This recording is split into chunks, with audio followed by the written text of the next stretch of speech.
Hello everyone, online class ninth, subject SST, chapter first, part 3. One person, one vote, one value. एक व्यक्ति, एक vote, एक मोल. Earlier we read about how the struggle for democracy was linked to the demand for universal adult franchise.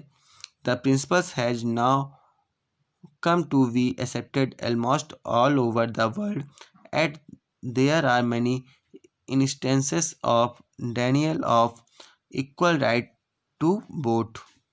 पिछले अध्याय में हमने पढ़ा है कि किस तरह लोकतंत्र के लिए होना वाला संघर्ष सार्वभौम वयस्क मताधिकार के साथ जुड़ा था।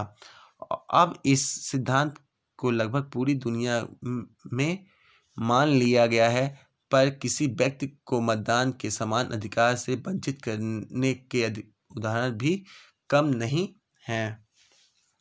Until 2015, in Saudi Arabia, women did not have the right to vote. 2015 तक सऊदी अरब में औरतों को वोट देने का अधिकार नहीं था। Estonia has made its citizenship rulers in such a way that people belonging to Russian minority find it difficult to get the right to vote. Estonia ने अपने यहाँ नागरिकता के नियम कुछ इस तरह से बनाए कि रूसी अल्पसंख्यक समाज के लोगों को मतदान का अधिकार हासिल करने में मुश्किल होती है। इन Fiji the election system is such that the vote of an indigenous Fiji has more value than that of an Indian Fijian.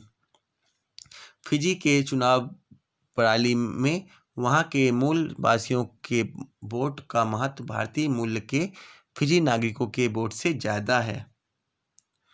Democracy is based on a fundamental principle of political equality that gives us the third features of democracy.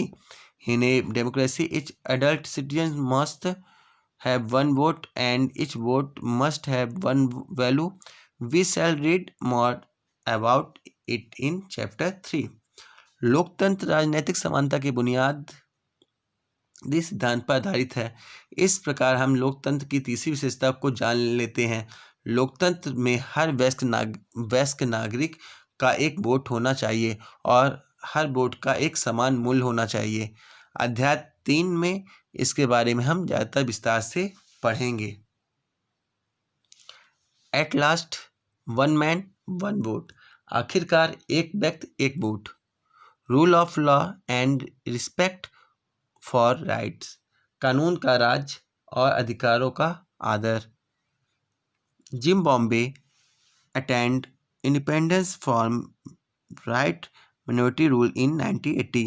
Since then, the country has been ruled by ZANU-PF, the party that led the freedom struggle. Its leader, Robert Mugabe, ruled the country since independence. Elections were held regularly and always won by ZANU-PF. President Mugabe was popular but also used unfair practices in elections. Over the years, his government changed the constitution several times to increase the powers of the president and make him less accountable. Opposition party workers were harassed and their meeting disrupted. Public protest and demonstration against the government were declared illegal. There was a law that limited the right to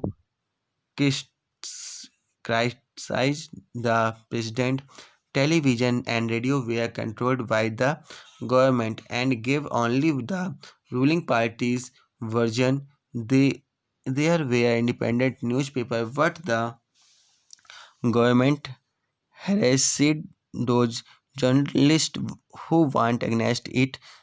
The government ignored some court judgments that went against it and pressurized judges. He was forced out of office in 2017.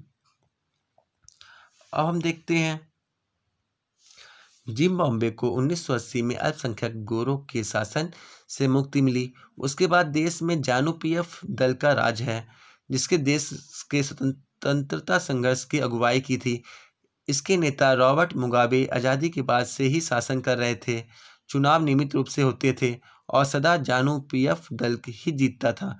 राष्ट्रपति Mugabe कम लोकप्रिय नहीं थे, वह चुनाव में गलत तरीके भी अपनाते थे। आज़ादी के बाद से उनकी सरकार ने कई बार संविधान में बदलाव करके राष्ट्रपति के अधिकारों में वृद्धि की थी और उसकी जवाबदेही को कम किया था। विपक्षी दलों के कार्यकर्ताओं को परेशान किया जाता था, उनकी सभाओं में गड़बड़ कराई जाती थी। सरकार विरोधी प्रदर्शनों और आंदोलनों को गैर कानूनी घोषित कर दिया गया और एक ऐसा कानून भी था जो राष्ट्रपति की आलोचना के अधिकार को सीमित करता था। टेलीविज़न, रेडियो और सरकारी नियंत्रण था और उन पर सिर्फ शासक दल के विचार ही प्रसारित होते थे। अखबार स्वतंत्र थे, पर सरकार की आलोचना करने वाले पत्रकारों को परेशान किया जाता था।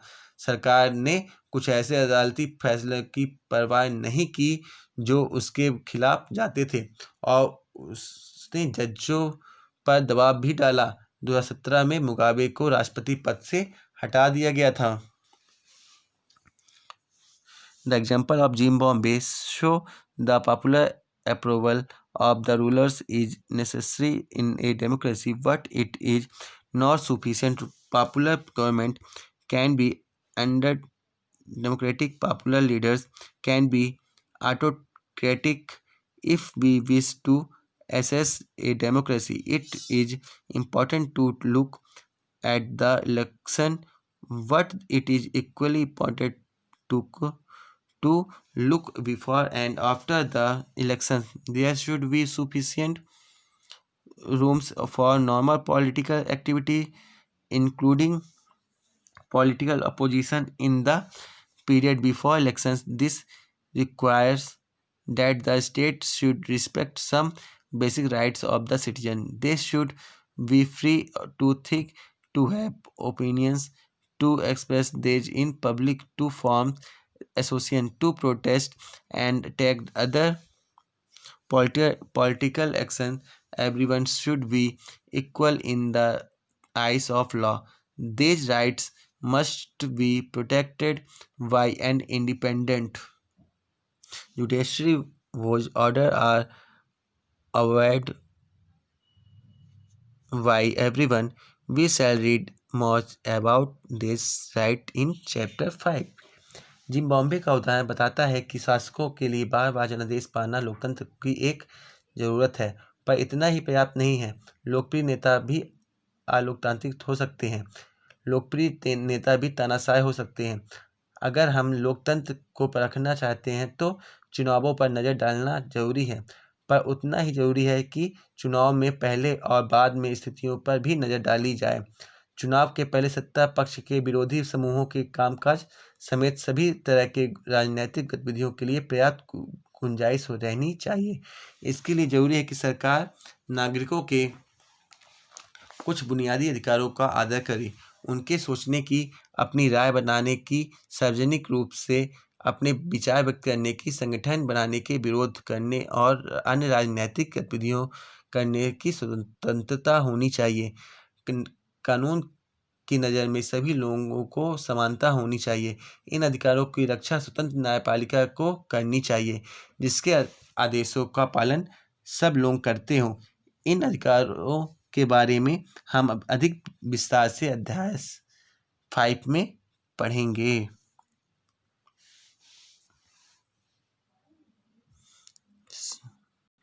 Similarly, there are some conditions that apply to the way of government is run after the elections.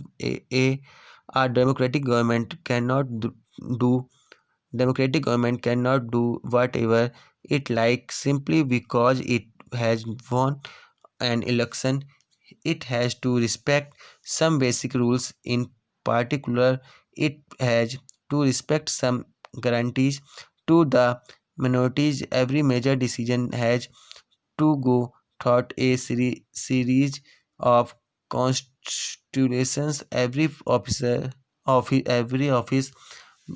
bearer has certain rights and responsibilities assigned by the Constitution and the law. Each of these is accountable not only to the people but also the other independent official. We shall read more about this in chapter 4. इसी प्रकार कुछ बात दूसरी शर्तें हैं जो चुनाव के बाद सरकार चलाने के तौर तरीकों पर लागू होती हैं। एक लोकतांत्रिक सरकार सिर्फ इस कारण से मनमानी नहीं कर सकती है कि उसने चुनाव जीता है, उससे भी कुछ बुनियादी तौर तरीकों का पालन करना होता है। खास तौर से उसे अल्पमत वाले समूहों को दी गई कुछ गारंटियों का आदर करना होता है। हर प्रमुख फैसले लंबे विचार विमर्श के बाद लेना होता है।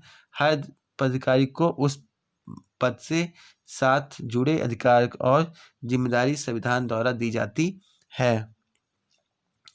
यह सभी न सिर्फ जनता के प्रति उत्तरदायित्व है बल्कि अन्य स्वतंत्र अधिकारियों के प्रति भी उसकी जवाबदेही होती है। इसके बारे में हम ज़्यादा विस्तार से अध्याय 4 में पढ़ेंगे। What they accept give us the fourth and final features of democracy. A democratic government rules within limits set by constitutional law and citizens' right. इस प्रकार हम लोकतंत्र की चौथी और अंतिम विशेषता को रेखांकित कर सकते हैं। एक लोकतांत्रिक सरकार संवैधानिक कानूनों और नागरिक अधिकारों द्वारा खींची लक्ष्मण रेखाओं के भीतर ही काम करती है। समरी डिफिनीशन, परिभाषाओं का सारांश। Let's sum up the decisions so far. We started with a simple definition that democracy is a form of government in which the rulers are elected by the people.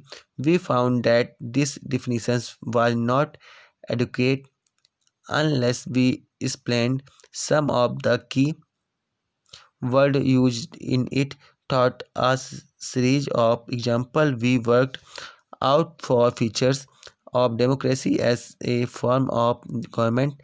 Accordingly, democracy is a form of government in which।